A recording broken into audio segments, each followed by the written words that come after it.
Hey guys, welcome to SA Rugby Mag's weekend wrap. I'm here with Wade Pretorius. Wade, how you doing? Yeah, good. Happy to be here. Good. So we just had a little look at our Super Brew record so far, and I think fair to say both of us have done pretty poorly up until this point. But this weekend past didn't really bring up too many surprises. What was just your take on the Bulls? Let's start there maybe. The Bulls bouncing back with an important win for them after 4 successive losses. Yeah, delighted for the Bulls, especially because I backed them the last 2 weeks and got no Super Brew points. Backed the Highlanders this week and also got a little note there. So the Bulls finally got one done. It was part of our wish list that we bring out every week. I did mention that with Marnie Libok starting, I was hoping that the Bulls could find something, and get the win, but also turn on a good display. And the first half was putrid, mainly because both teams decided to come out in blue, and you couldn't tell either side apart. Bulls switched jerseys and switched on into finally third, fourth, and then fifth gear, and really ran away with it. So it was a great game actually in the second half. Yeah, I actually missed the first half, but I think when I rocked up just in time to catch the halftime chat in the studio with Supersport, so I was pretty glad to have missed it because it sounded like the guys in the Supersport studio were falling asleep. They were they were complaining about the quality of rugby, the jersey clash. It was pretty amateurish sort of stuff that we saw there. But the second half, like you say, the Bulls really switched it on. And that was good to see because it's been really problematic last year. They were obviously the leading South African side, and it's been a nightmare season. I just wonder why Potty Human's taken so long to switch things up a little bit. Before the season started, I said Marnie Libok must get a run at 10. He's a talented youngster. It seemed like it was a bit of a backward move to go with Morne Steyn, or at least a safety first option. Embrose Papier brings something different at scrum half. A very exciting talent at 9. So, they're always going to make mistakes, but at least roll the dice a little bit. The Bulls seem to have gone backwards at the beginning of the campaign, but hopefully this will kickstart something a bit more productive for them. Yeah, I mean the horses bolted as far as their campaigns sort of gone so far. So yeah, at last Potterman made the change because their back three is also very good. Gallant, Roscoe Speckman obviously bagged a hat-trick. I mean, Cornel Hendricks was very good. Cornel Hendricks was his imposing best as well. So the Bulls certainly have the back line, but they need to be given the freedom and the license to play. I mean, as part of our next magazine, we look at great Super Rugby moments through the years, and yeah, while their forwards have dominated and they've had some amazing names, their backline's also been really impressive. And when given the freedom, the license to roam, they really do turn on the style. Yep. So I think that's got to be the way forward now, and just let the youngsters go for it and see what happens. And then turning to the team I've been wanting to talk about, the Sharks. I think before the season started, I in a prediction said that they were likely to be the conference winners, and you laughed me out of the room and said I'm biased because I'm from Durban. Mm-hmm. But this weekend, another winner of the Jaguars coming back off a successful tour overseas and gone to the top of the log. So you've got to admit the Sharks are looking pretty good. No, I think I'll now eat my humble pie. Good. Your bias still, I mean, is something we need to work on, but the Sharks are impressive. Not only just their performances, but everything they're doing. They've got a great culture. Their CEO is running a wonderful program at that franchise, and you can see how from top to bottom everything is just coming through. It's a little bit frightening, the legacy that they could build, because they've said that they're going to try and keep hold of their best players and be loyal to the players who've been loyal to them. And so you can actually see how they're building. I still maintain that they do need a few more tighter forwards, but Oxen Chair this weekend was phenomenal. If you go and have a look at their first try, you see how many forwards were involved. It's phenomenal, and he was actually the one that brought the ball sort of straight in the line and sent them on their way. Giles Stransky referred to it as the backline doing the work, and there were no backlines involved in the try. So it was something to see that everyone at the Sharks was putting their weight. Very impressive. That game was supposed to be close. Jaguars was supposed to be a phenomenal combative side. Yes, they were, because they've got a sighting for a little cheeky stamp to the head, which is obviously something that needs to be cut out of the game. But they were blown away by the Sharks, free-flowing ball in hand and doing the basics really well as well. Yeah, I think the Sharks have they've really rebranded the way they play at the moment.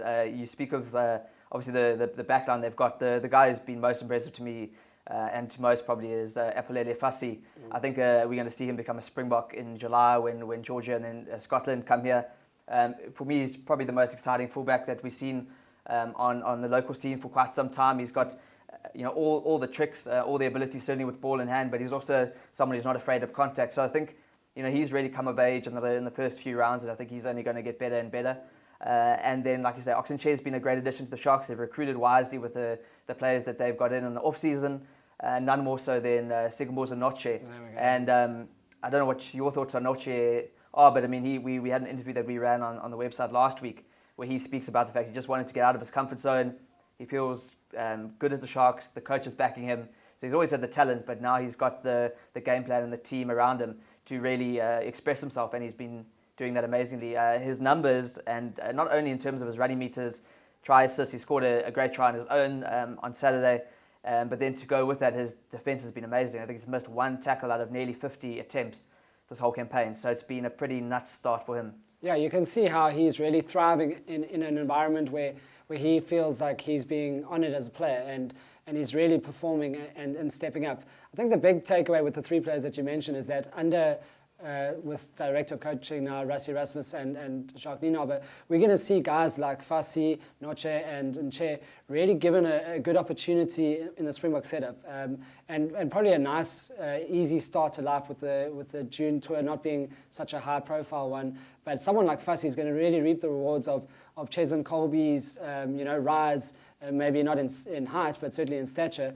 So in the past we've seen smaller players sort of being sidelined because we've had this fascination and this need for bulk. But if you now, it doesn't matter if you're good enough, doesn't matter how tall you are, you're going to get the chance. And we've seen with Colby just do amazing things. And Fassi as a footballer is really impressive, and Noche as well, someone that can really add something new to the Springbok pack.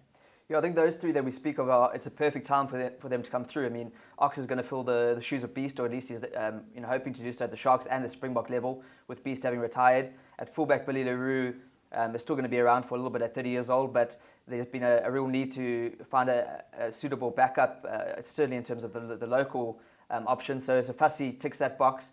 And then Noche, another one, at number 8, we really needed someone else to step up in terms of giving some competition to the 8th-man berth with Dwayne Vermeulen getting on in years and maybe only having a couple left at this level. So those are three important positions in terms of national interest, and it's been important for them to get the exposure and break through as they have. Yeah, and obviously at the Sharks, they're doing culture-wise, they're now getting a culture of winning week in and week out.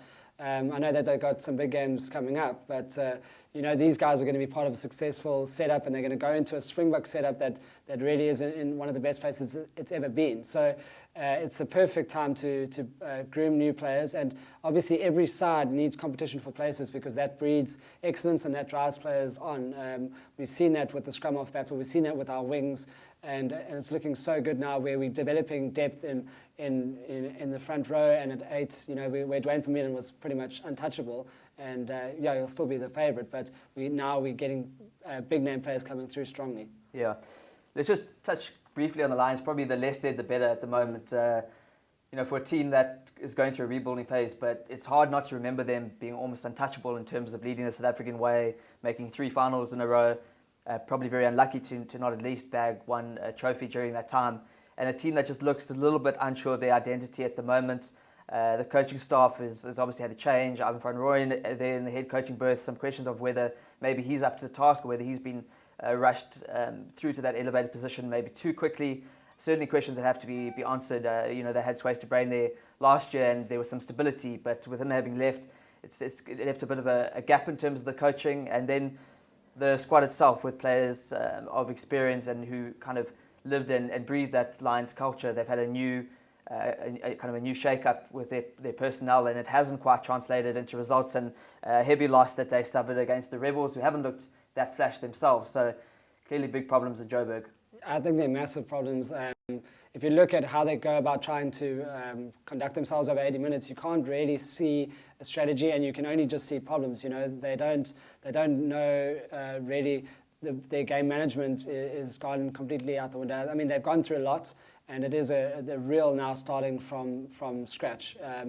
I think that this campaign will just see them trying to eke out a win here and there, but you can't see them. They're up against the Blues next week. The Blues are in fine form now. They were the surprise winners. I think most people would have had the Hurricanes to edge the Blues at home, and now the Blues, after doing what they did to the Stormers, beat the Hurricanes and a a game at home against the Lions, I mean, that could get messy. Yeah. I think before moving on to Six Nations, it has seemed, and from a South African perspective, where you always compare yourself to the New Zealand franchises, I haven't been blown over by anything the New Zealand teams are doing this year, and I think that's quite a big thing in terms of the context of our national teams. And the All Blacks have lost a lot of players after the World Cup, as have we. But to see the Sharks and to maybe a slightly lesser degree the Stormers still performing pretty well, it bodes well for the year ahead. And maybe some alarm bells slowly starting to ring in that New Zealand national context, where they aren't just year after year just making an easy transition from Test rugby, more success to Super Rugby, and back and forth. I don't know if you've thought New Zealand sides are maybe not as unbeatable as they once were. Yeah, I mean, I think the perfect example was the Crusaders playing the Reds this weekend. I mean, they really scrapped through. I mean, the Reds are pretty average outfit themselves, so to only scrape through, they have enough class and strength and depth to get over the line. But when you look at the international game, then maybe there are a few alarm bells. I think as South Africans, we've always had to be a little bit cautious because, we've had a lot to deal with as some players leaving, not making themselves available. Now, all of a sudden, we're in such a good place. So, do we just get full-blown optimists and say, with the Sharks playing so well, the Stormers only lost once, so now let's kick on.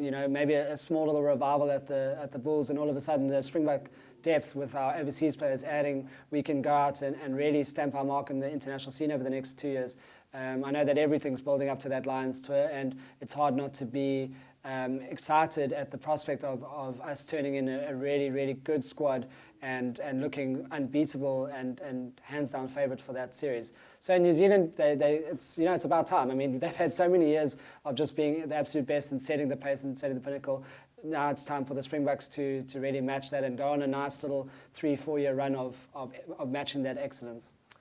Cool. Before we finish up, let's just chat Six Nations briefly. I mean, I saw yesterday Scotland, France, humding over or sort of an atmosphere at least, on Scotland's home ground, and many thought France, unbeaten before this weekend, were favourites to edge that one and keep up their hopes of the Grand Slam and the Six Nations title. But is there anything more French than that brain fade from their prop swinging a punch, getting a red card, changed the whole context and course of the match?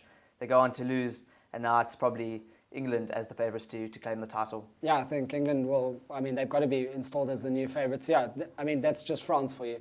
And also Scotland, because Scotland at home with that rousing rendition of Flower of Scotland, I mean, I think if its home ground advantage is a couple of points, well, that rendition was an extra couple. So France was certainly up against it. The Scots were fired up, and you can't afford to cost your team with ill discipline. It's insane. I mean, it's the exact opposite of Elwyn Jones not reacting to the Joe Marler incident, and he said so after the game. He reacts, he gets a red card, and he knows that what he's doing to his side. And I mean, the French, I don't know if they just don't feel the need to deal with the consequences of their actions. They might feel they've still got a great shot at the Grand Slam, but if they were 15, the Six Nations title at least. The Six Nations, if they were 15 on 15, do they win that game? Maybe they do, but you really set yourself up with a huge disadvantage by getting a guy sent off. Yeah. Also, red card in the England-Wales game. That could have been costly for England if there was just another few minutes to play, because they only just held on against Wales, but probably the deserved team came out on top. So for England, after a World Cup final of such disappointment, there's always that concern that they're probably going to have a bit of a hangover, maybe fail to carry on performing. But credit to them for being able to find another way to win in a lot of games, and now maybe going to get that Six Nations title when the competition comes to an end. They got the Triple Crown. So that's impressive from their side. I don't know if you had a close look at that Tuilagi incident and red card. I mean, Eddie Jones has said it's a ridiculous decision, but there's such strict enforcement of anything, any contact to the head, or that could be perceived as dangerous. But it was one of those fluid situations in a rugby game. It's kind of coming across to make a cover tackle. It's very difficult for players now in the heat of the moment to actually get that stuff under control. It's a very grey area. It's causing a lot of controversy in the game. I think the big thing in that incident is I didn't see too much of him trying to get his arms around, even a little bit. It looked like a no-arms tackle. So for me, I feel like it's justified. The World Rugby are very clear on what they're trying to do and protect shots above the shoulder. And Tulagi himself didn't seem to react too badly to the incident. I know Eddie Jones, but isn't that he's just a rent-a-quote most of the time, trying to divert attention, Jose Mourinho style, if you were. So, yeah, for me, I don't mind that's a red card. I do know that things happen terribly quick in rugby, and that you're going to have more of these things, but player safety has to come first. It's just it would be horrific to see something, a real severe injury happen in front of everyone. I think that's what they're trying to do, is just to make sure that player safety at the end of the day is looked after. Cool. Thanks, Wadey. I think we'll leave it there.